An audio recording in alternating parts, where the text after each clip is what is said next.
이스라엘 백성들이 애굽에서 430년 동안의 노예로 고통을 당하고 있었습니다. 하나님이 그런 이스라엘 백성들을 출애굽시켜 주셨습니다. 그리고 그들이 살 젖과 꿀이 흐르는 가나안 땅을 향해 전진하게 하셨습니다. 출애굽한 이스라엘 백성들은 가나안을 향해 전진했습니다. 그런데 가나안을 향해 전진한 지 얼마 되지 않아서 그들에게 문제가 발생했습니다. 그것은 홍해가 그들의 앞을 가로막고 있는 것이었습니다. 이스라엘 백성들은 앞으로 나아가고 싶어도 홍해 때문에 앞으로 나가지 못했습니다. 그런데 그런 상황에서 뒤에서 애굽의 병거 600대와 최강 병력이 이스라엘 백성들을 추격해오고 있었습니다. 이스라엘 백성들은 지금 어떤 상황이 있습니까?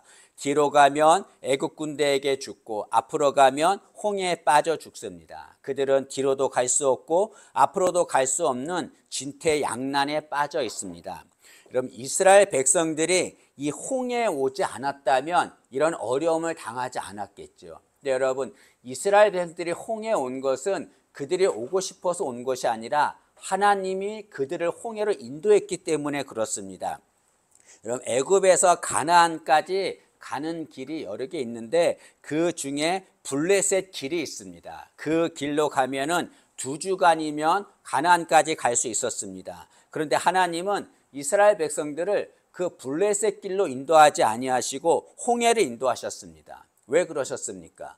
블레셋 길로 가면 2주 안에 가나안에 갈 수 있는데 하나님은 그 길로 인도하지 않고 홍해를 인도하셨습니다. 그 이유는 이 블레셋 길로 가면은 블레셋 사람들과 전쟁을 해야 됩니다. 그 당시 블레셋은 막강한 나라였습니다. 근데 이스라엘 백성들은 어떻습니까? 노예로 살고 있었던 자들입니다. 전쟁 경험도 없고 또 무기도 없습니다. 전쟁하면 100% 패하고 마는 거죠. 이스라엘 백성들이 그 블레셋과의 싸움에서 패하면 어떻게 생각할까요? 아, 우리는 앞으로 갈 수 없다. 애굽으로 돌아가자라고 생각할 것입니다. 그래서 하나님께서 그들이 애굽으로 돌아가지 않게 하기 위해서 홍해를 인도하신 것입니다. 우리 13장 17절과 18절 말씀을 한번 보시죠. 13장 17절과 18절 보시면 바로가 백성을 보낸 후에 블레셋 사람의 땅의 길은 가까울지라도 하나님이 그들을 그 길로 인도하지 아니하셨으니 이는 하나님이 말씀하시기를 이 백성이 전쟁을 하게 되면 마음을 돌이켜 애굽으로 돌아갈까 하셨음이라. 그러므로 하나님이 홍해의 광야길로 돌려 백성을 인도하시매라고 말합니다. 블레셋 길로 가면 거기서 반드시 전쟁에 패하고 그들은 애굽으로 돌아갈 겁니다. 하나님께서 그렇게 하지 아니하시려고 홍해로 인도하셨습니다. 그러면 이런 생각을 할 수 있습니다. 하나님께서 그런 생각으로 홍해를 인도하셨다면 그러면 이스라엘 백성들이 홍해를 건널 수 있도록 배를 준비해야 되지 않습니까? 좋은 배, 그런 배를 준비해야 그 배를 타고 홍해를 건널 수 있지 않습니까? 라고 생각할 수 있습니다. 근데 하나님은 이스라엘 백성들에게 배를 주지 아니하셨습니다. 왜 그렇습니까? 배를 준비하시면 홍해를 건널 수 있는데 왜 배를 준비하지 않았을까요? 그것은 하나님께서 배가 없어도 내가 너희들을 홍해로 건너게 할 것이라는 것을 보여주기 위해서 하나님은 배를 준비하지 않았습니다. 하나님은 배가 없어도 이스라엘 백성들이 홍해를 건너게 하셨습니다. 어떻게 하셨습니까? 하나님께서 홍해를 가르셨습니다. 좌우의 벽이 된 거죠. 그리고 마른 땅이 되게 하시고 이스라엘 백성들이 그 마른 땅을 밟으며 홍해를 건너게 하셨습니다. 여기 말씀해 보면 하나님께서 홍해를 가르시고 마른 땅이 되었습니다. 그리고 그 마른 땅을 건너게 하셨습니다. 하나님께서 홍해를 마른 땅이 되게 하신 거죠. 하나님이 홍해를 마른 땅이 되게 하셨다는 걸 통해서 우리는 두 가지를 배울 수 있습니다. 하나는 하나님은 홍해 속에 길을 예비해 놓으셨다는 거죠. 여러분, 이스라엘 백성들은 홍해를 보자 길이 없다고 생각하고 두려워했습니다. 아, 길이 보이지 않는구나 하고 생각했습니다. 그러나 여러분, 하나님은 그 홍해 속에 이스라엘 백성들이 갈 길, 마른 땅을 예비해 놓으셨습니다. 우리도 살아가면서 어려움을 당할 때가 있습니다. 그러면 길이 보이지 않는다라고 생각합니다. 하나님이 내게 길을 여시지 않는다라고 생각합니다. 그러나 그렇지 않습니다. 하나님은 내가 어려움 당할 때 그 어려움 속에 내가 걸어가야 할 길을 하나님은 예배해 놓으셨습니다. 이스라엘 백성들은 하나님이 예배해 놓으신 그 길이 있었는데 그 길을 보지 못했습니다. 왜 그렇습니까? 그들은 가로막고 있는 홍해만을 보았기 때문에 그렇습니다. 여러분, 자신을 가로막는 홍해만을 바라보면 하나님이 예비하신 길을 볼 수 없습니다. 우리도 마찬가지입니다. 어려움 당할 때 그 어려운 상황만을 바라볼 때가 있습니다. 그러면 하나님이 그 어려움 속에 예비하신 길을 보지 못합니다. 어떻게 해야 됩니까? 어려움을 당할 때 그 어려운 상황을 보는 것이 아니라 하나님을 바라봐야 되는 거죠. 하나님을 바라보면 하나님이 예배하신 길이 보입니다. 그리고 그 길을 걷게 되는 거죠. 그럼 지금 혹시 어려움 당하고 있다고 생각하면 하나님이 예배하신 길이 있습니다. 그 길을 바라보기를 바랍니다. 하나님 바라보면 그 길이 보입니다. 그리고 그 길을 가게 될 줄로 믿습니다. 그래서 하나님께서 홍해를 마른 땅이 되게 하셨다는 것은 하나님이 홍해 속에 길을 예비해 놓으셨다는 것을 말합니다. 또 하나님이 홍해를 마른 땅이 되게 하셨다는 것은 하나님은 마른 땅이 되게 하시는 분이라는 것을 말합니다. 여러분, 상식적으로 홍해의 물이 다 물러갑니다. 홍해 물이 갈라집니다. 그러면 그 땅은 어떻게 될까요? 상식적으로 진흙으로 젖은 땅이 되는 거죠. 진흙에 가득한 젖은 땅이 됩니다. 그건 상식적인 거죠. 그런데 하나님은 어떻게 했습니까? 젖은 땅이 아니라 마른 땅이 되게 하셨습니다. 상식적으로는 물이 다 물러가면 그 땅은 젖은 땅이 되어야 됩니다. 근데 하나님은 젖은 땅이 아니라 마른 땅이 되게 하셨습니다. 뭘 말합니까? 하나님은 젖은 땅도 마른 땅이 되게 하신다는 것을 말씀하는 거죠. 여기 하나님께서 물이 갈라져 마른 땅이 되게 하신 기적은 이전에도 하나님이 한번 행하셨습니다. 천지를 창조하실 때에 이렇게 똑같은 기적을 행하셨습니다. 하나님은 6일 동안 세상을 창조하셨습니다. 그런데 셋째 날에 바다와 땅과 식물을 창조하셨습니다. 그때 그 바다와 땅을 창조하실 때 이렇게 하셨습니다. 창세기 1장 9절에 보면 하나님이 이르시되 천하의 물이 한 곳으로 모이고 묻이 드러나라 하시니 그대로 되니라. 하나님께서 물이 한 곳으로 모이고 묻이 드러나라 라고 말씀하자 묻이 드러났습니다. 여기서 묻은 마른 땅을 말하는 거죠. 하나님께서 물이 물러가게 하시고 마른 땅이 되게 하셨습니다. 마치 홍해가 물러가고 마른 땅이 되게 하신 거죠. 여러분, 이스라엘 백성들은 그동안 애굽에서 어떤 삶을 살았습니까? 그들은 애굽의 바로 밑에서 젖은 땅을 밟으며 노예로 살았습니다. 그런데 하나님이 그런 젖은 땅을 밟고 사는 이스라엘 백성들을 끌어내시고 그들을 마른 땅을 밟으며 살게 하셨습니다. 여러분, 우리의 인생에서 젖은 땅과 같은 삶을 살 때가 있습니다. 앞으로 갈 수 없는 그런 삶을 살 때가 있습니다. 근데 여러분, 하나님께 나오면 하나님은 그 젖은 땅을 마른 땅이 되게 하시는 거죠.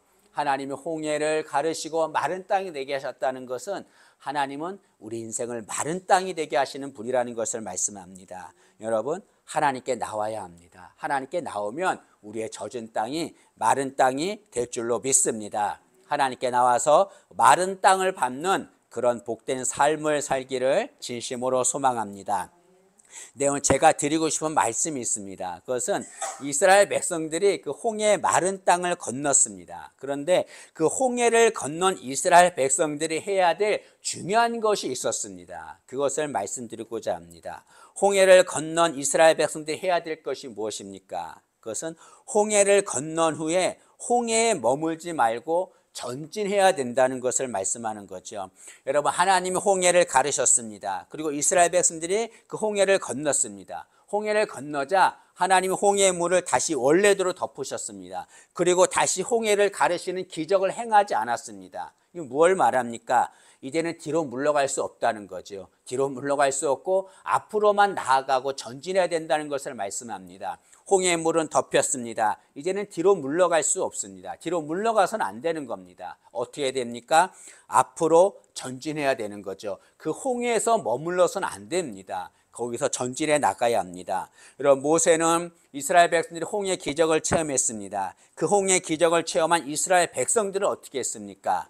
우리 15장 22절 말씀을 한번 보시죠. 15장 22절 보시면 모세가 홍해에서 이스라엘을 인도하매라고 말합니다. 모세가 홍해 기적이 끝나자 그 이스라엘 백성들을 어떻게 했습니까? 인도했다, 전진했다라고 말합니다. 이것은 이스라엘 백성들이 홍해의 기적을 체험하고 거기에 머물지 말고 앞으로 전진해야 된다는 것을 말씀합니다. 이스라엘 백성들은 홍해에 머물지 말고 앞으로 전진해야 됩니다. 왜 홍해에 머물지 말고 전진해야 됩니까? 세 가지 이유를 말씀드리겠습니다. 첫째는 홍해에서 전진해야 가나안에 갈 수 있기 때문에 그렇습니다.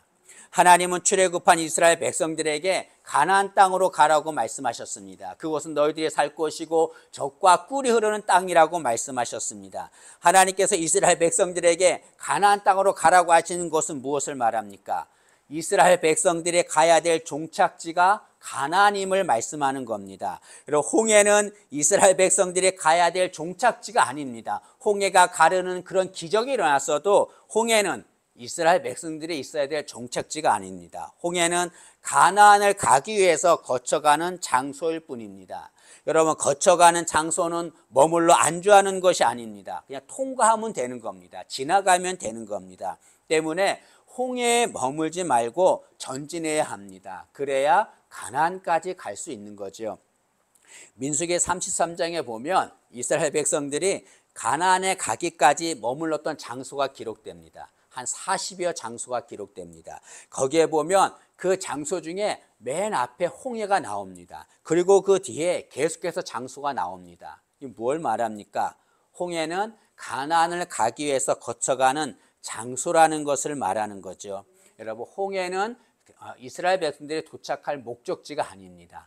가나안을 향해서 가는 장소일 뿐입니다. 때문에 홍해에 머물러서는 안 되고 계속해서 전진해야 되는 거죠. 여러분, 마찬가지로 하나님은 우리에게도 우리가 가야 될 가나안을 주셨습니다. 그런데 세상 유혹에 빠져서 그곳에 머무느라 전진하지 않는 이들이 있습니다. 그러나 여러분, 세상 유혹에 빠져서는 안 됩니다. 거기에 빠지면 머무르게 되고 가나안을 향해, 하나님이 예배하신 가나안을 향해 갈 수 없습니다. 존 버년이 쓴 철로 역정이라고 하는 책이 있습니다. 그것은 한 크리스천이 세상에서 천국까지 가는 과정을 기록한 것입니다. 거기에 보면 어떤 내용이 있냐면, 이 크리스천이 한 궁정에 들어가는데 그 궁정의 지하에 그 철문에 갇힌 한 사람을 보게 됩니다. 그 사람의 이름은 절망입니다. 크리스천이 묻습니다. 당신 여기에 왜 갇혀 있습니까? 그 절망이란 사람이 이렇게 말합니다. 나는 이전에 독실한 신앙인이었습니다. 독실한 신앙인이었는데 세상 정욕에 빠져서 살다 보니까 마귀에게 사로잡혔습니다. 그래서 앞으로 나가지 못하고 이 감옥에 갇히게 되었습니다. 라고 말하고 있습니다. 여러분, 세상 유혹에 빠지면 앞으로 나갈 수 없습니다. 하나님이 우리를 위해서 예배해 놓으신 가나안이 있습니다. 젖과 꿀이 흐르는 하나님이 예배하신 가나안이 있습니다. 그곳을 향해 나가야 합니다. 지금 머물러 있으면 안 됩니다. 세상 유혹에 빠져 머물러 있으면 지금 그것이 좋을 것 같지요? 아닙니다. 저것에 빠져 있으면 이 철로역정이 나온 사람이 감옥에 갇힌 것처럼 우리 인생은 감옥에 갇힌 인생밖에 되지 않습니다. 절대로 가나안에 갈 수 없습니다. 세상 유혹에 빠져 있다면 머무르지 말고 앞을 향해 전진하는 우리 되기를 진심으로 소망합니다. 두 번째로 홍해에서 머물지 않고 전진해야 될 이유는 홍해에서 전진해야 하나님이 주실 또 다른 은혜를 받을 수 있기 때문에 그렇습니다. 여러분, 이스라엘 백성들이 홍해를 건넌 것은 하나님이 베푸신 놀라운 은혜였습니다. 이 홍해의 은혜는 이전에도 없었습니다. 그리고 이후에도 없습니다. 하나님이 베푸신 놀라운 은혜죠. 정말 놀라운 은혜입니다. 어떻게 홍해가 갈라지고 마른 땅이 되고 그 땅을 건널 수 있습니까? 하나님은 이스라엘 백성들에게 놀라운 은혜를 베풀어 주었습니다. 그러나 여러분, 이 홍해의 은혜가 전부는 아닙니다. 하나님은 이스라엘 백성들에게 이 홍해의 은혜 말고 앞으로도 그들에게 베푸실 또 다른 은혜가 있고 그 은혜를 준비해 놓으셨습니다. 그 은혜를 받으려면 어떻게 됩니까? 홍해에서 머물지 말고 전진해야 됩니다. 그러나 전진하지 않으면, 홍해에서 머물면 하나님이 예배하신 은혜를 받을 수가 없습니다. 야곱이란 사람을 알죠? 야곱이 형 에서의 장자권을 가로챕니다. 그리고 그 에서를 피해 도망갑니다. 야곱은 에서가 두려운 거죠. 그래서 야곱은 형 에서와 화해하기를 원했습니다. 하나님께서 그런 야곱에게 에서와 화해할 수 있는 은혜를 베풀어 주었습니다. 야곱은 에서와 화해했습니다. 그런데 그런 야곱이 지금 어떤 상황에 있냐면 하나님을 만나기 위해서 베델로 가고 있는 상황이었습니다. 야곱은 에서와 화해하는 은혜를 받았습니다. 그러면 그 은혜를 받은 야곱은 어떻게 됩니까? 계속해서 베델로 전진해야 되는 거죠. 야곱은 그렇게 하지 않았습니다. 그 에서와 화해하고 그리고 그곳에 그 세겜에서 머물러 버립니다. 베델로 전진하지 않습니다. 그 결과 어떻게 됩니까? 그 세겜에 머물자 그곳에서 자신의 사랑하는 딸 디나가 그 땅의 추장인 세겜에게 강간을 당합니다. 그리고 자신들의 아들인 시몬과 레이가 그 세겜과 그의 아버지 그리고 세겜의 모든 남자를 다 죽이고 맙니다. 여러분, 야곱은 은혜를 받았습니다. 그러나 은혜를 받고 전진하지 않고 머무르자 더 이상 하나님이 예배하신 은혜를 받지 못하는 거죠. 베델로 가면 하나님의 놀라운 은혜가 그에게 있습니다. 그러나 야곱은 전진하지 않아서 하나님이 예배하신 은혜를 받지 못했습니다. 우리도 그렇습니다. 주님께 은혜를 받을 때가 있습니다. 그런데 그 은혜를 받고 그 자리에 안주하는 이들이 있습니다. 하나님께 받은 은혜 그거 하나 가지고 안주하는 이들이 있습니다. 그러면 하나님께서 나를 위해 예배하신 또 다른 놀라운 은혜가 있습니다. 그 은혜를 받지 못하는 거죠. 하나님이 예배하신 그 은혜를 받지 못합니다. 또는 지금 힘들고 어려운 상황이 있는 일이 있습니다. 너무 힘들고 어려워서 그 자리에 안주해버리고 맙니다. 그 자리에 안주하면 하나님께서 그를 위해 예배하신 놀라운 은혜가 있습니다. 상상할 수 없는 놀라운 은혜가 있어요. 안주하면 그 은혜를 받지 못합니다. 여러분, 지금 이 자리에 내 자리에 안주하는 것이 아니라 전진해야 합니다. 그러면 하나님이 예배하신 놀라운 은혜를 받게 될 줄로 믿습니다. 여러분, 이스라엘 백성들이 홍해에서 전진했습니다. 전진하는 동안에 그들은 하나님이 예배하시는 많은 은혜를 받았습니다. 어떤 은혜를 받았습니까? 목이 마를 때 그 마라의 쓴물이 단물이 되는 은혜를 받았습니다. 배고플 때 만나와 메추라기를 주시는 은혜를 받았습니다. 목마를 때 반석에서 생수가 나와 그 생수를 마시는 은혜를 받았습니다. 적들이 공격할 때 그 적들에게서 승리하는 은혜를 받았습니다. 이스라엘 백성들은 전진하자 하나님 예배하신 놀라운 은혜를 받았습니다. 우리도 마찬가지죠. 여러분, 하나님이 예배하신 놀라운 은혜가 있습니다. 전진할 때 그 은혜를 받는 거죠. 우리 모두가 다 전진해서 하나님이 우리를 위해 예배해 놓으신 그 은혜를 받기를 진심으로 소망합니다. 그 다음에 홍해에서 머물지 말고 전진해야 될 이유는 홍해에서 전진해야 하나님이 그들과 동행하시기 때문에 그렇습니다.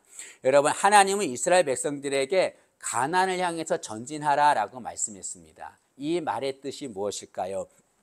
너희들끼리 알아서 가나안으로 가라 그런 말일까요? 아닙니다. 내가 너희와 함께 가겠다 그런 말인 거죠. 하나님이 이스라엘 백성들에게 가나안을 향해서 가라고 하는 것은 내가 너희와 함께 동행하겠다는 것을 말씀합니다. 그래서 홍해에서 머물러 있으면 하나님이 동행할 수 없습니다. 전진해야 하나님이 함께 동행하는 거죠. 이스라엘 백성들이 가나안을 향해 전진할 때 그들의 앞에 구름 기둥과 불 기둥이 함께 있습니다. 뭘 말합니까? 하나님이 그들과 함께 동행한다는 것을 말씀하는 거죠. 여러분, 가나안으로 가는 길은 쉬운 길이 아닙니다. 힘들고 어려운 길이고 먼 길입니다. 그럼에도 불구하고 이스라엘 백성들은 가나안까지 한 명도 빠짐없이 다 안전하게 도착했습니다. 그 비결이 무엇입니까? 그들이 전진하자 하나님께서 그들과 함께 동행하셨기 때문에 그렇습니다. 전진하면 하나님이 동행하시고 지켜주십니다. 여러분, 우리 인생에서 하나님이 동행한다는 것이 얼마나 큰 복입니까? 내가 전진할 때 그 복을 받게 되는 거죠. 근데 간혹 두려움 때문에 앞으로 전진하지 못하는 이들이 있습니다. 그러나 여러분, 두려워할 필요 없습니다. 왜 그렇습니까? 전진하면 하나님이 함께 동행하시기 때문에 그렇습니다. 하나님이 동행하면 어떤 어려움 속에서 담대할 수 있는 거죠. 이스라엘의 지도자인 모세가 죽었습니다. 그러자 그 모세의 다음에 이은 지도자가 누구냐면 모세의 시종이었던 여호수아입니다. 여호수아가 이스라엘의 지도자가 되었습니다. 그런 여호수아를 보자 이스라엘 백성들은 그 여호수아를 지도자로 인정하지 않았습니다. 또 여호수아도 자신들이 이스라엘 백성들의 지도자가 된 것을 두려워했습니다. 그렇게 두려워하는 여호수아, 나는 정말 두려워서 이 이스라엘 백성들을 가나안까지 전진할 수 없다라고 생각했습니다. 그렇게 두려워하는 여호수아에게 하나님 뭐라고 말씀하십니까? 여호수아 1장 9절입니다. 강하고 담대하라. 두려워하지 말며 놀라지 말라. 내가 어디로 가든지 내 하나님 여호와가 너와 함께하느니라 하시니라. 두려워하는 여호수아, 두려워서 앞을 향해 나갈 수 없는 여호수아, 그런 여호수아에게 두려워하지 마. 전진하면 내가 너와 함께하겠다라고 하나님이 약속하셨습니다. 하나님은 여호수아에게 약속하셨고 여호수아가 전진하자 그 약속하신 말씀대로 끝까지 그와 동행하시고 가나안 땅까지 들어갈 수 있게 하셨습니다. 여러분, 하나님 우리와 함께하는 것이 복입니다. 전진할 때 하나님 우리와 동행하는 거죠. 여러분, 우리는 홍해에 머물러서는 안 됩니다. 지금 홍해에 머물러 있다면 일어나서 전진해야 됩니다. 왜 전진해야 됩니까? 전진할 때 적과 꿀이 흐르는 가나안까지 갈 수 있기 때문에 그렇습니다. 왜 전진해야 됩니까? 전진할 때 하나님이 예비하신 놀라운 복을 받을 수 있기 때문에 그렇습니다. 왜 전진해야 합니까? 전진할 때 하나님이 나와 동행하시기 때문에 그렇습니다. 여러분, 홍해의 기적 놀라운 기적이죠. 그러나 더 놀라운 기적이 우리 앞에 있습니다. 홍해에 머물지 말고 믿음으로 전진하는 우리 모두가 되기를 진심으로 소망합니다.